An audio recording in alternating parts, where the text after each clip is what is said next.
हरि बोल। राधे कृष्णा राधे कृष्णा राधे कृष्णा। देवशैनी पद्मा एकादशी व्रत कथा। आषाढ़ मास के शुक्ल पक्ष की एकादशी। धर्मराज युधिष्ठिर बोले कि हे भगवान, आषाढ़ मास के शुक्ल पक्ष की एकादशी का क्या नाम है और उस दिन कौन से देवता की पूजा होती है तथा उसकी विधि क्या है, सो विस्तार पूर्वक कहिए। श्री कृष्ण भगवान बोले कि राजन, एक समय नारद जी ने ब्रह्मा जी से यही प्रश्न पूछा था। तब ब्रह्मा जी बोले कि नारद, तुमने कलयुग के जीवों के उद्धार के लिए सबसे उत्तम प्रश्न किया है, क्योंकि एकादशी का व्रत सब व्रतों में श्रेष्ठ है। इसके व्रत से समस्त पाप नष्ट हो जाते हैं। इस एकादशी का नाम पद्मा भी है। इसके व्रत करने से विष्णु भगवान प्रसन्न होते हैं। मैं एक पौराणिक कथा कहता हूँ, ध्यान पूर्वक सुनो। सूर्यवंशी माधांता नाम एक राजा रहता था। वह सत्यवादी, महान, प्रतापी और चक्रवर्ती था। वह अपनी प्रजा का पुत्र की तरह पालन करता था। इसकी समस्त प्रजा धन धान्य से परिपूर्ण थी और सदैव सुख पूर्वक रहती थी।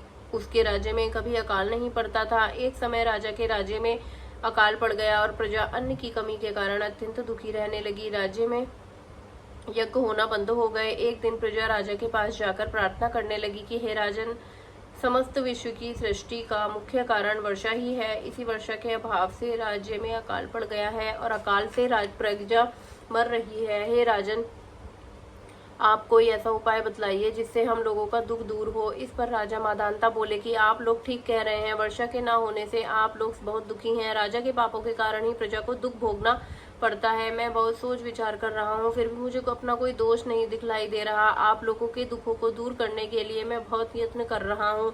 ऐसा कहकर राजा माधांता भगवान की पूजा कर कुछ मुख्य व्यक्तियों के साथ लेकर वन को चल दिए। वहां वह ऋषियों के आश्रम में घूमते घूमते अंत में ब्रह्मा जी के पुत्र अंगिरा ऋषि के आश्रम पर पहुंचे।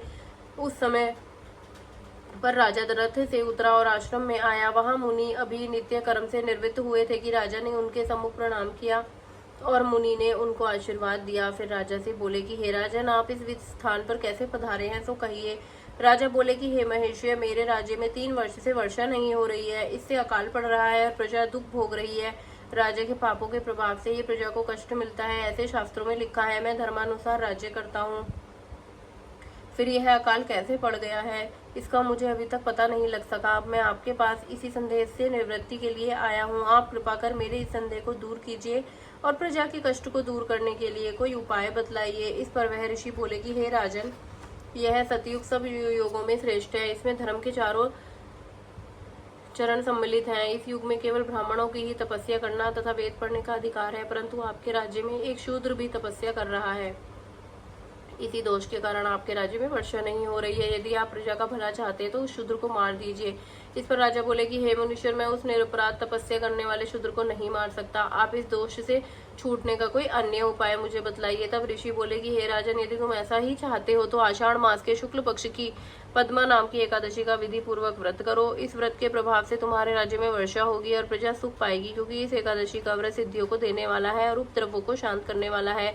मुनि के इस वचनों को सुनकर राजा अपने नगर को वापिस आया और विधि पूर्वक पद्मा एकादशी व्रत किया। उस व्रत के प्रभाव से राज्य में वर्षा हुई और मनुष्य को सुख पहुंचा। इस एकादशी को देवशैनी एकादशी भी कहते हैं। इस व्रत के करने से विष्णु भगवान प्रसन्न होते हैं। अतः मोक्ष की इच्छा करने वाले मनुष्य को एकादशी का व्रत करना चाहिए। चातुर्मास व्रत भी इसी एकादशी के व्रत से शुरू किया जाता है। राधे कृष्णा।